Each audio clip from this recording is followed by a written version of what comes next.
Innal hamdalillah nahmaduhu wa nasta'inuhu wa nastaghfiruh wa na'udzu billahi min sururi anfusina wa min sayyiati a'malina may yahdihillahu fala mudhillalah wa may yudlil fala hadiyalah.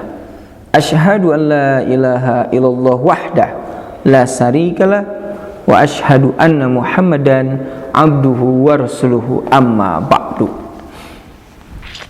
Hamdan syukron, segala puji demikian pula rasa syukur kita persembahkan kepada Ilahi Rabbi, Tuhanku, pengurusku, pengurus alam semesta yang tidak ada sedikit pun yang tidak nampak, tidak ada sedikit pun yang tersembunyi daripada penglihatannya, pengawasannya.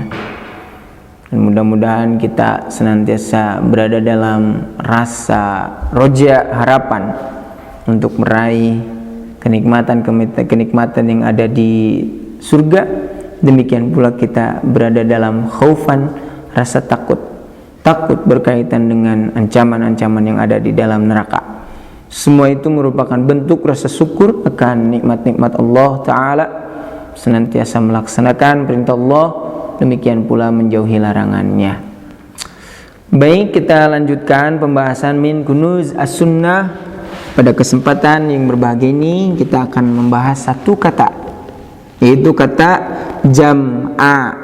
Sekali lagi, satu kata ini terdapat dalam satu hadis yang kita sering dengar, kullu mauludin yuladu alal fitrah, dan seterusnya. Nah, bisa dilihat lagi di pembahasan yang pertama. Saya terjemahkan hadisnya. Nah, di sana nanti kita akan menemukan satu kata yang akan kita bahas pada kesempatan ini, yaitu jam'a. Apa itu jam'a? Ai kamilatal khilqati. Nah, inilah yang disebut dengan apa fungsinya gitu. Apa fungsinya? Satu kata itu mesti dijelaskan apa fungsinya daripada syarhul mufradat, penjelasan daripada kosakata. Justru untuk menafsirkan, untuk mensarai itu dari sini dulu, dari satu kosakata ini yang akan berakibat. Karena di dalam Al-Quran itu sangat istimewa, hadirin sekalian. Ya, kalau kita mau memahami kata per kata yang ada di dalam Al-Quran itu sungguh istimewa. Bukankah kita menemukan di dalam Al-Quran satu kata yang terjemahnya di dalam bahasa Indonesia itu kebaikan, tapi dalam bahasa Al-Quran itu banyak. Yang pertama kita menemukan kalimat khairun, artinya khairun itu kebaikan. Demikian pula hasanatun, kebaikan pula. Birun, kebaikan pula. Ma'rufun, kebaikan. Tapi yakinilah, meskipun diterjemahkan ke dalam bahasa Indonesia itu sama, kebaikan, tapi pasti ada konotasi titik tekan yang berbeda.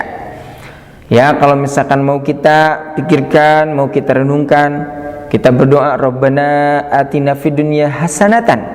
Bolehkah diganti dengan khairan? Rabbana atina fid dunya khairan? Tentu saja tidak. Kenapa? Ada makna yang istimewa di sana. Demikian pula kenapa ungkapan ketika kita berterima kasih kepada orang lain, jazakumullahu khairan. Nah, semoga Allah memberi khairan, bukan hasanah. Bahkan kenapa ungkapannya itu untuk berbuat kebaikan kepada kedua orang tua, menggunakan kalimat birrul walidain, kebaikan kepada kedua orang tua. Tentu saja itu ada kalimat-kalimat istimewanya. Lalu kenapa Allah Subhanahu wa ta'ala berfirman dalam surat Luqman juga, ya, dalam surat Luqman menyatakan bahwasanya ketika kita memiliki kedua orang tua yang musyrik atau berbeda berkaitan dengan akidah dengan kita, maka Allah Subhanahu wa ta'ala menyarankan, menganjurkan wasahibahuma fid dunya ma'rufa, maka bergaulah dengan kedua orang di dunia ma'rufan, dengan baik. Kalimatnya itu dengan ma'ruf. Tentu saja ini merupakan keistimewaan, rahasia, makna, mutiara, samudra yang begitu istimewa. Tapi sekali lagi pada saat ini tidak akan dibahas. Ini merupakan apa? Kenapa? Kepentingannya untuk membahas yang disebut dengan kosakata. Ada juga yang istimewanya lagi. Nah, ada kan kalimat al-fasiku ya. Al-fasiku. Al-fasiku itu fasik. Nah, itu artinya adalah al-khariju ani ta'ah, yang keluar dari ketaatan. Nah, itu ada keterkaitannya dengan bahasa Arabnya tikus. Bahwasanya tikus itu bahasa Arabnya fuwaisikun. Jadi kalau fasik orang fasik, kalau fuwaisikun adalah tikus, seekor tikus. Nah, kenapa apa keterkaitannya orang fasik dengan tikus? Ya, orang yang fasik itu seperti tikus. Apa persamaannya? Ya, biasanya kan tikus itu masuk ke rumah kita kan tidak pada jalannya, padahal kan rumah kita ada pintunya gitu. Tapi tikus itu masuknya kemana saja, keluar daripada jalan yang telah disiapkan. Demikianlah orang yang fasik itu begitu.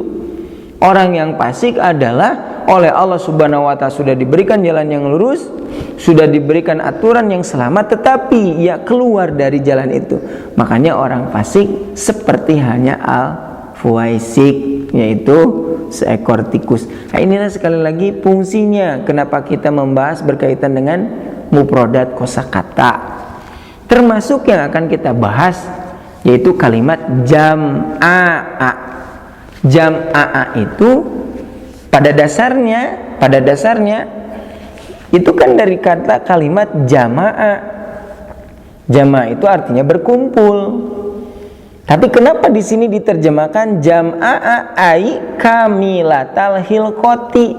Jadi yang disebut dengan jama'a itu kamilatal hilqati, sempurna penciptaannya. Nah, di sini dijelaskan maksudnya seperti apa? Sempurna sempurna penciptaannya seperti apa? Laisa fiha naqsun au tashwihun. Tidak ada pada bahimah, pada binatang itu naqsun, kekurangan, au tashwihun, atau kecacatan.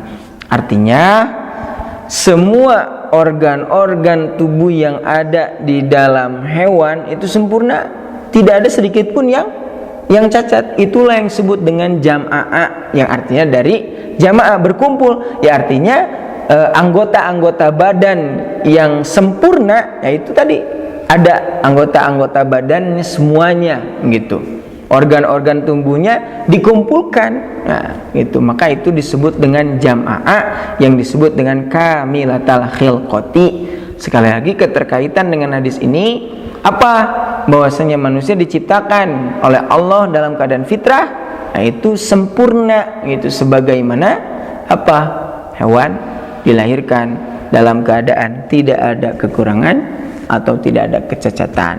Nah, itu barangkali pembahasan yang singkat yang dijelaskan oleh Syekh Ali As-Sabuni berkaitan dengan kalimat jam'a. Barangkali ini sekedar info saja. Hadis ini bisa dilihat ya, diriwayatkan oleh Imam Al-Bukhari. Kalau kita mau mencari bagaimana penjelasannya, nah, jadi hadisnya dalam Sahih Al-Bukhari juga ada. Nah, syarah mufradat, penjelasan kosakatanya ini ya, yang ada dalam kitab Min Kunuzis Sunnah yang ada pada channel Warasatul Quran. Nah, barangkali itu saja. Mudah-mudahan pembahasan ini senantiasa menginspirasi kita, memberikan renungan kepada kita. Mudah-mudahan kita senantiasa mendapatkan ilmu. Dengan ilmulah kita akan senantiasa takut kepada Allah Ta'ala. Innama yakhshallaha min ibadihi al-ulama. Sesungguhnya hanyalah yang takut kepada Allah dari hamba-hambaku. Siapa? Adalah orang-orang yang berilmu. Demikian aqulu qauli hadza wa astaghfirullah li wa lakum. Wassalamu alaikum warahmatullahi wabarakatuh.